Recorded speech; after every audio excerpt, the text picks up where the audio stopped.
I'm Julie David, and let's talk fundraisers. I think they are a phenomenal way to build your business and to bless some really great causes in the process. I've always done fundraisers, but in 2017, I did 10 and I gave away almost $4,000. So this is a great way to build your business. What do I do at my fundraisers? How do I get my fundraisers? And let's share a few little details and helpful hints about how to add these into your schedule. First of all, I make it a goal to do one a month. Now I did 10, so there were some months where I did more than one and some months where I didn't have a fundraiser. But they're a great way to reach out to past hostesses, customers, and your friends and family and ask them if they know anyone that has a cause close to their heart that they would love to raise money for. You can actually post on Facebook and just simply ask the question, what's your favorite cause? What do you love to raise money for? Don't tell them what you're doing. And then reach out to them in a private message and let them know that you love to do fundraisers. And it's always your goal to do one every month. So if they would like to partner with you, you would love to help them raise some money. Now, when I do a fundraiser, I run it just like a regular home show. I have found that that works absolutely the best. But there's lots of different ways that you can tweak that and change it up a little bit. But honestly, I keep it really simple. So I do an invite, I make it on canva.com, and I make a Facebook event. And I make sure that in that event and on that invite, it says exactly what we're raising money for. I love to give half of my profit. I just think that keeps it really simple and it keeps the hostess highly motivated. And it's easy math. And it's easy to talk about that I'm donating half of my profit. That comes out to about 25% of the cost of the item.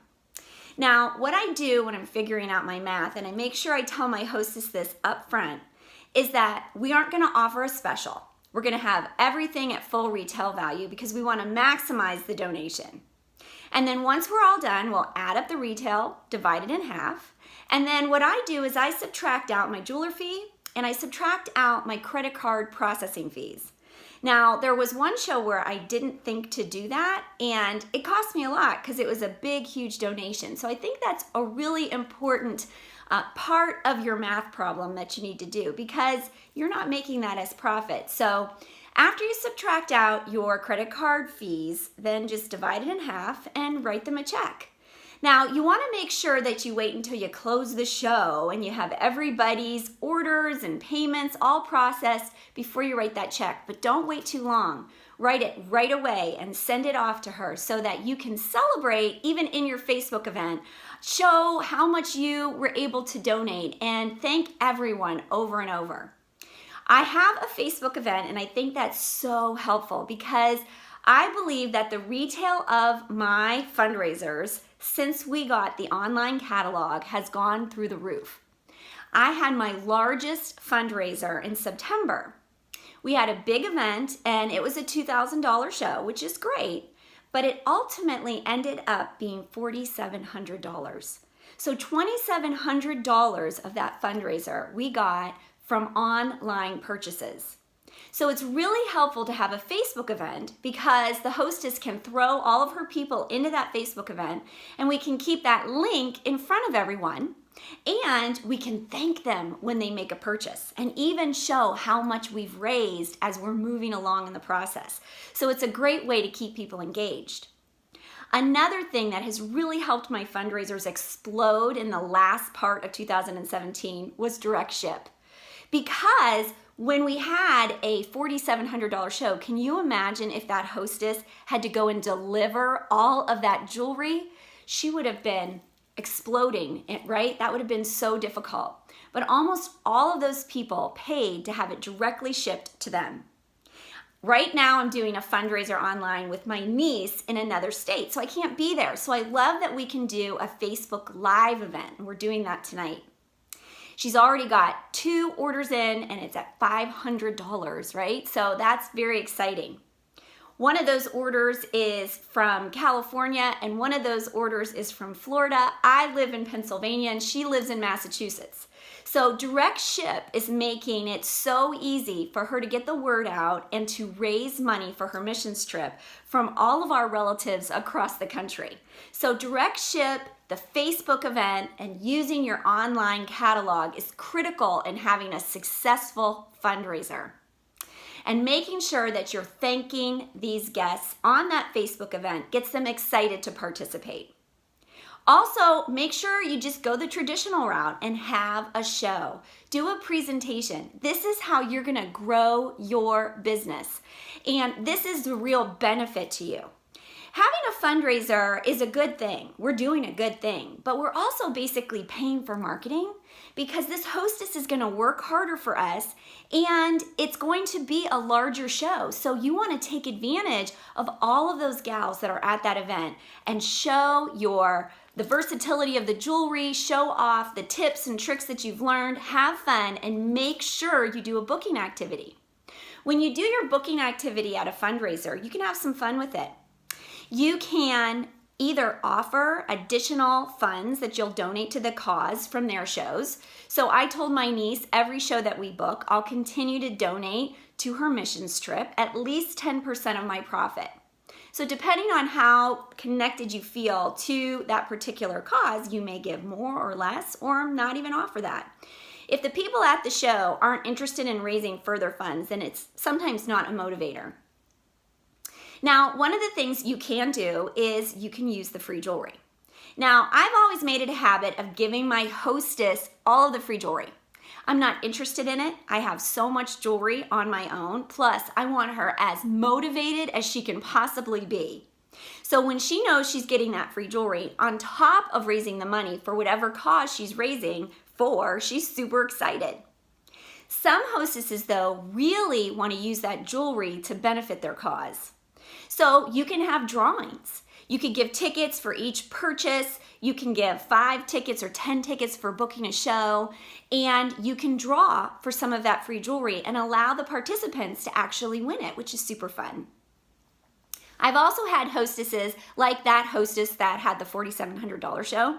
Take that jewelry and set it aside to use at future fundraising events such as spaghetti dinners, etc., to give us prizes or to give away, auctioning it off like super fun little things that they like to do. They can use that jewelry for. So that's a great idea too. And you always have the option of keeping the jewelry. You can do it as a personal home show and you can be the hostess and you can choose to donate that money to the hostess or her cause. So you're totally in control. You can do it however you want. You know, sometimes hostesses have a hard time hosting a show. We've all experienced that. And they feel a little bit odd asking their friends to come and buy jewelry so they can get free jewelry. Those particular ladies love fundraisers. They love saying that it's for their favorite cause, and it gives them courage and power to invite people.